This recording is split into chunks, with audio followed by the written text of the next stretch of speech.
नमस्कार, मी मुकुंद गोविंद कुलकर्णी, MA वेदांग ज्योतिष.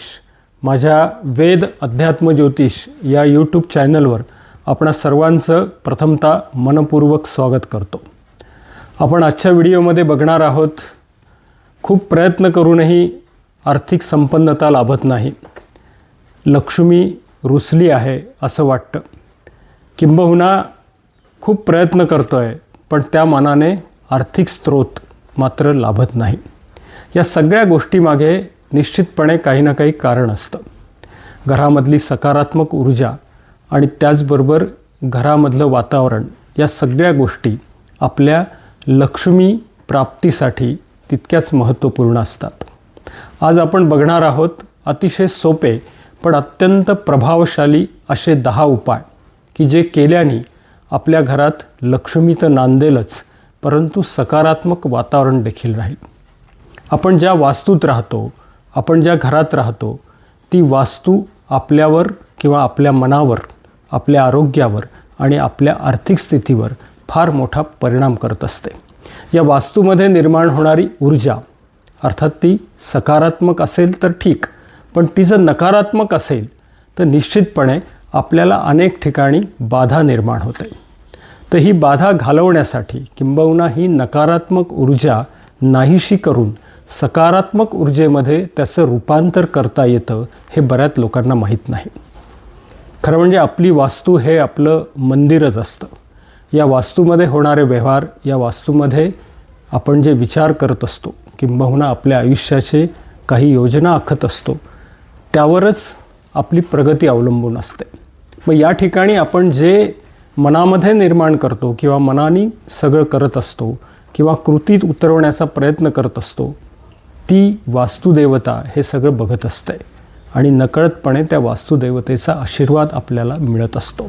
आपण म्हणतो की जी वास्तू आहे ती एक प्रकारची देवताच आहे. वास्तुपुरुषाला आपण देवच मानतो.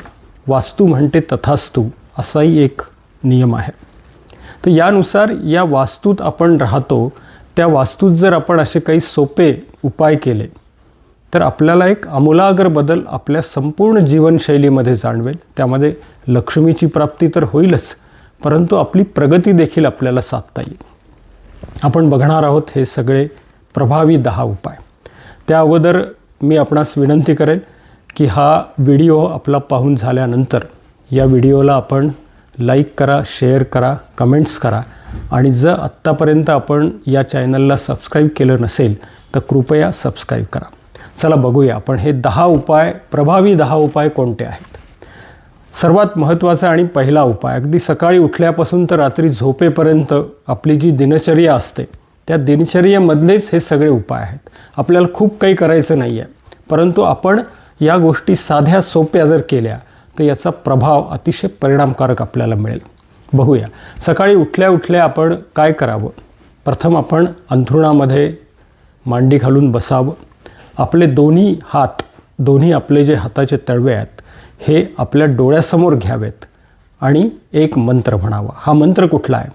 कराग्रे वसते लक्ष्मी, करमध्ये तू सरस्वती, करमूले तू गोविंदम, प्रभाते करदर्शनम. त्यानंतर आणखीन एक मंत्र म्हणा. समुद्र वसने देवी, पर्वतस्तन मंडिते, विष्णुपत्ती नमस्तुभ्यम, पादस्पर्शम क्षमस्वमे. हे 2 मंत्र म्हटल्यानंतर या दोन्ही हाताचे तळवे एकमेकावर घर्षण करायचे आहेत आणि ते आपल्या डोळ्यावरनं, चेहऱ्यावरनं फिरवायचे आहेत. हा एक आपला सर्वात महत्त्वाचा उपाय सकाळचा.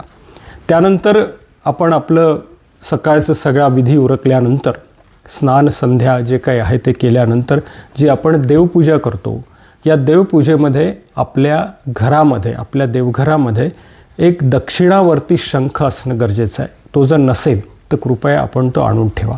म्हणजे देवघरामध्ये सगळे देव आणि एक घंटा आणि एक दक्षिणावर्ती शंख असणं आवश्यक आहे. या दक्षिणावर्ती शंखाची आपण रोज पूजा करायला पाहिजे. त्याचप्रमाणे या शंखामध्ये रोज पाणी भरून ठेवा. या शंखामध्ये एक 2-4 पळ्या पाणी आपण टाका. दुसऱ्या दिवशी सकाळी ते पाणी आपण सगळीकडे शिंपडून परत दुसरं पाणी भरा. पूजेच्या वेळेस हा उपचार करणं आवश्यक आहे.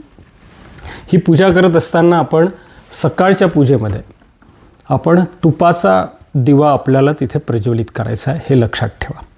त्यानंतर आपण वळूया आपल्या स्वयंपाकघराच्या कार्यामध्ये.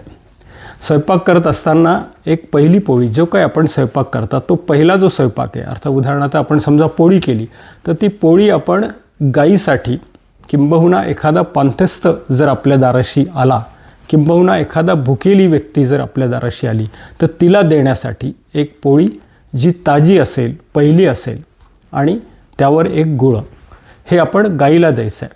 अर्थात प्रत्येक घरामध्ये किंवा आजकालच्या मुंबई पुणा या शहरामध्ये गाई असणं तितकंसं जमत नाही, किंबहुना प्रत्येकाच्या घरापाशी गाय येईलच असं नाही. तर अशा लोकांनी एक गोशाळा ज्या असतात त्या गोशाळेमध्ये महिनाभरासाठी गाईच्या चाऱ्याची व्यवस्था करून द्यावी. हा एक अत्यंत प्रभावशाली उपाय आहे. त्यानंतर आपल्या घरापाशी येणारं कुत्रं किंवा आपण जेव्हा ऑफिसला जाऊ, काम करायला जाऊ, तेव्हा आपल्या रस्त्यात कुठे ना कुठे कुत्रा दिसतो. तो शक्यतो काळा कुत्रा जर आपल्याला दिसला तर या काळ्या कुत्र्याला पोळी किंवा बिस्किट खायला घालायला विसरू नका. हा पण एक प्रभावी उपाय आहे. त्यानंतर आपण आपले कपडे किंबहुना आपल्या चपला, आपल्या बूट जेव्हा खरेदी करू तेव्हा ते शुक्रवारीच खरेदी करा. हे शुक्रवारी खरेदी केल्यानंतर त्याच शुक्रवारी घरातले जुने कपडे आणि जुने चपला बूट मात्र ते बाहेर टाकून द्या किंवा अक्षरशः फेकून दिले तरी चालतील, परंतु ते घरात जुने चपला बूट ठेवू नका. त्यानंतर आपल्याला सर्वात महत्त्वाचा उपाय काय करायचा आहे की संध्याकाळी आपण जेव्हा देवापाशी दिवा लावतो तो संध्याकाळचा दिवा आपल्याला देवापाशी तेलाचा लावायचा आहे आणि त्याच वेळेस तुळशीपाशी आपल्याला तुपाचा दिवा लावायचा आहे. हे कृपया लक्षात ठेवा.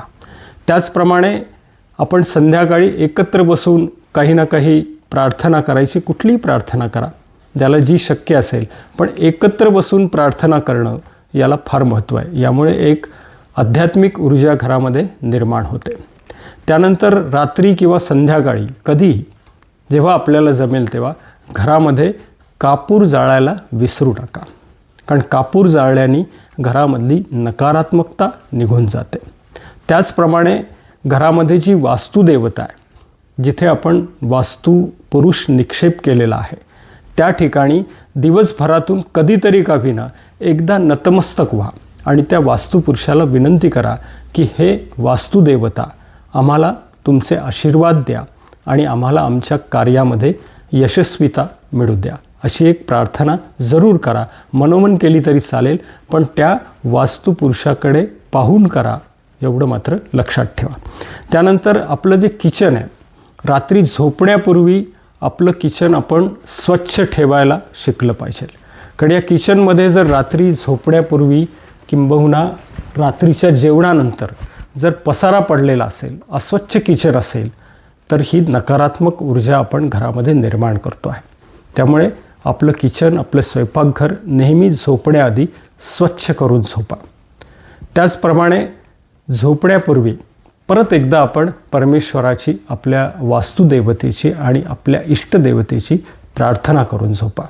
झोपताना आपण शक्यतो दक्षिणेकडे जर डोकं करून झोपलात, म्हणजे दक्षिणेकडे डोकं आणि उत्तरेकडे पाय, तर ज्याप्रमाणे मी पहिल्यांदा सांगितलं की सकाळी उठल्यानंतर आपलं तोंड उत्तरेकडे होईल. उत्तर ही कुबेराची दिशा आहे आणि या कुबेराच्या दिशेकडे पाहून जर आपण लक्ष्मीचे 2 मंत्र म्हटले की जे मी पहिल्या उपायामध्ये आपल्याला सांगितले आहेत, तर आपला दिवस त्या दृष्टीने सकारात्मक होतो. या सगळ्या गोष्टींचा परिणाम जो आहे तो हळूहळू आपल्याला आपल्या वास्तूमध्ये निश्चितपणे जाणवायला लागेल आणि एकदा का सकारात्मक परिणाम आपल्याला दिसायला लागला की आपल्या प्रयत्नांना यश येतं. प्रयत्नांना यश आलं की निश्चितपणे मनोवांछित फलप्राप्ती होते. प्रयत्न आपण सगळेच करत असतो, पण त्याला यश येणं हे बऱ्याच वेळा आपल्या आजूबाजूच्या वातावरणावर किंवा आपल्या वास्तूतल्या ऊर्जेवर अवलंबून असतं. तर ही सकारात्मक पॉझिटिव्ह ऊर्जा वास्तूमध्ये निर्माण करण्यासाठी वास्तूमध्येच हे सगळे उपाय आपण जरूर करू शकता. त्याचप्रमाणे एक महत्त्वाचा उपाय की ज्यांना लक्ष्मी रुसलेली आहे असं वाटतं किंवा लक्ष्मीची प्राप्ती होत नाही, त्यांनी दर बुधवारी किंवा शुक्रवारी आपल्या घरामध्ये जर लक्ष्मीचा फोटो असेल, मूर्ती असेल किंवा आपली कुलस्वामिनी असेल, कुठलीही स्त्री दैवत असेल, त्या स्त्री दैवताला पांढरी किंवा पिवळी फुलं वाहायला विसरू नका. आणि शुक्रवारी, दर शुक्रवारी लक्ष्मीला किंवा देवीला एक अननस हे जे फळ आहे याचा भोग चढवायला विसरू नका. यामुळे देवी प्रसन्न होते आणि आपल्या प्रयत्नांना यश मिळतं. याही पलीकडे जाऊन सगळ्यांशी चांगलं वागणं, सगळ्यांना मदत करणं, या गुणांमुळे देखील आपल्यामध्ये एक आध्यात्मिक शक्ती निर्माण होते आणि या सगळ्या शक्ती आणि ऊर्जेच्या जोरावर आपण निश्चितपणे यशस्वी होतो. बघा, आपण हे सगळे उपाय करून बघा, अत्यंत सोपे उपाय आहेत, परंतु याचा परिणाम मात्र खूप मोठा आहे. आपण काही दिवस जर हे सतत उपाय करत राहिलात तर निश्चितपणे आपल्याला फरक जाणवेल आणि आपण खरोखरच भाग्यवान ठराल. असो, आपण हे उपाय करावेत. त्यासाठी आपल्याला एकदा मी मनपूर्वक शुभेच्छा देतो. धन्यवाद. श्री स्वामी समर्थ.